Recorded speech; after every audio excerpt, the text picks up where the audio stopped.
Hello, I'm Philip Stoughton for ID People. I'm here at ID World 2010 in Milan. I'm joined by Khaled Alamri from EBTCO. Thanks very much for joining me. We spoke last year a little bit about tagging with respect to healthcare, particularly with infants. Tell me how the market's moved on, and particularly how your products have moved on in the last 12 months.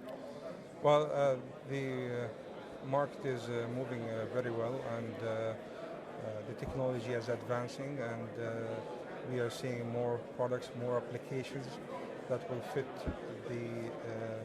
the emerging problems coming from hospitals or from even organizations.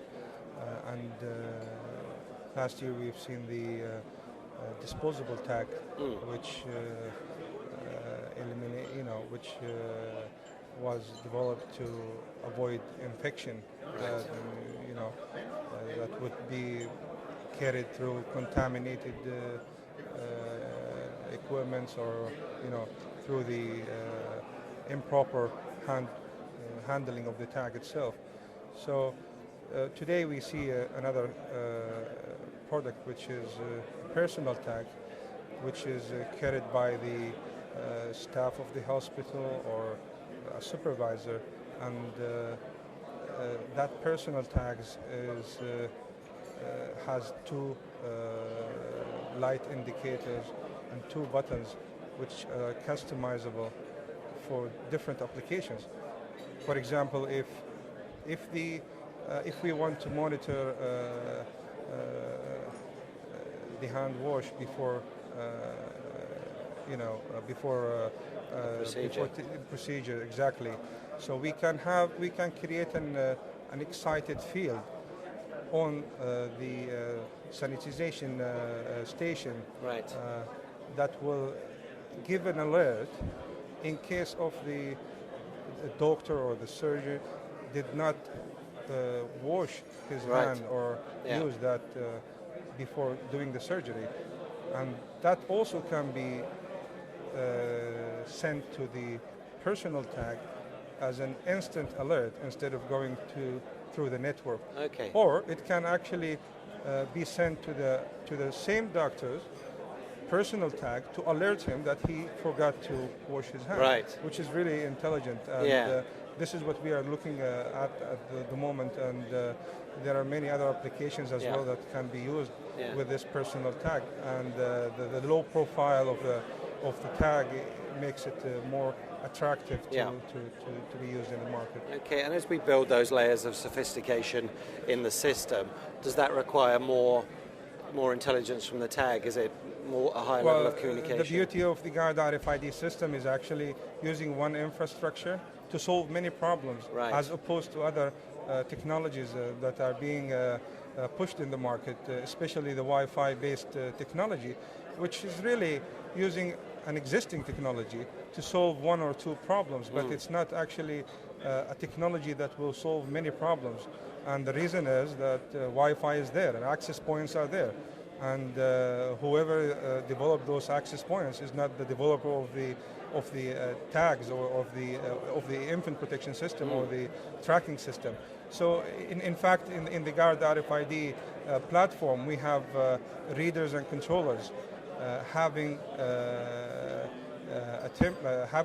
database with all the tag IDs and a checklist. So if the network is down, then still we can actually protect the premises by, for example, we can lock the door.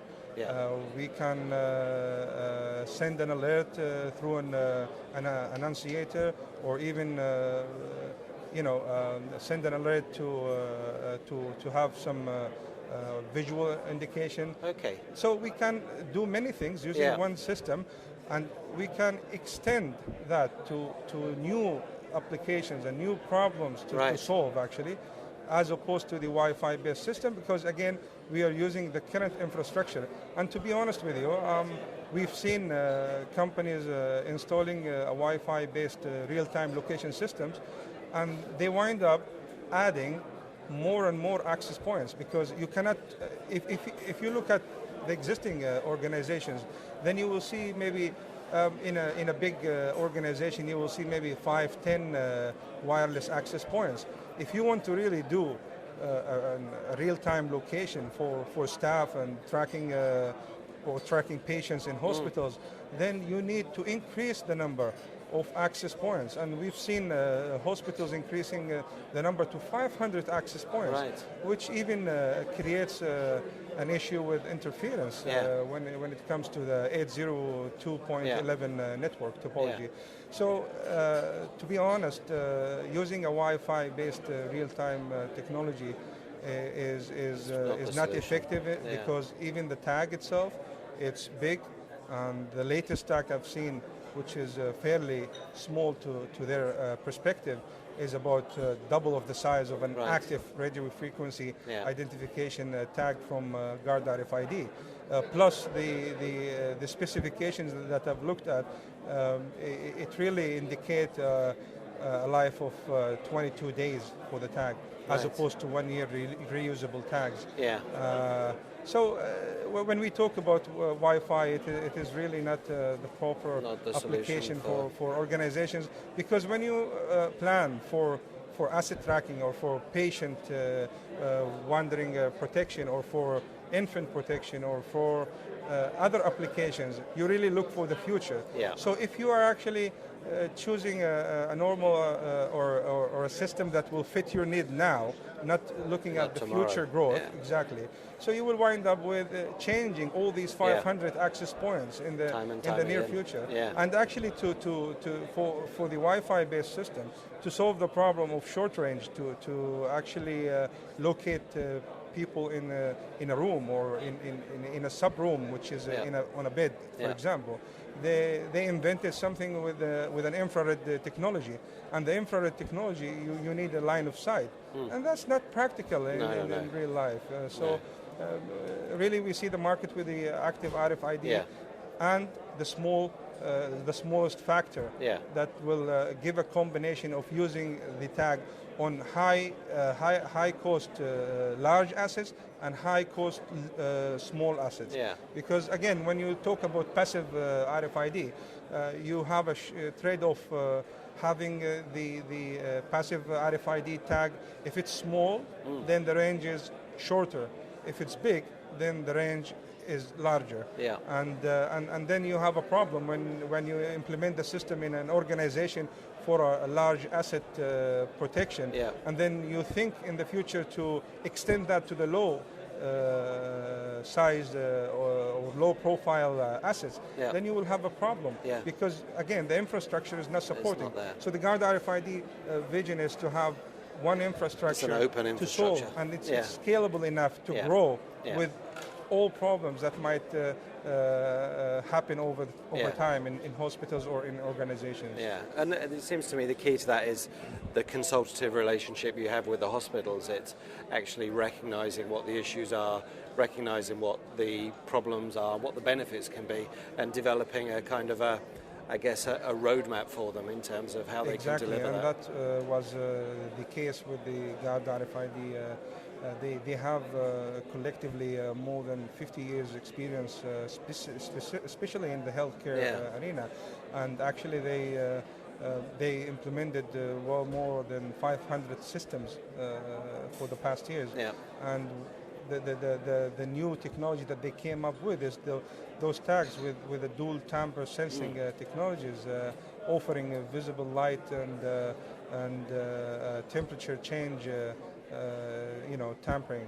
So really it's unique because it reduces the nuisance alarms that could happen with other systems. And this is where the Guard RFID fits in this market, coming from a past experience in where they have developed a system that is really unique, but then did not fit the practical environment in hospitals. So they took all the inputs from hospitals, and they took all the problems that they faced in implementing an infant protection system, because when you deal with infants, then you have to have a special attention and care, and especially they move a lot, and that will have an impact on the overall success of the system. So the Guard RFID came with this dual tamper sensing technology, which really reduced the nuisance alarms happened with the previous systems. Yeah, excellent. Well, there's fascinating stuff, and it's clear that you really do need to understand your end user market and understand your customer to make it work. Thank you very much for taking the time to speak to me again. It's been really interesting. Thank you. Thank you.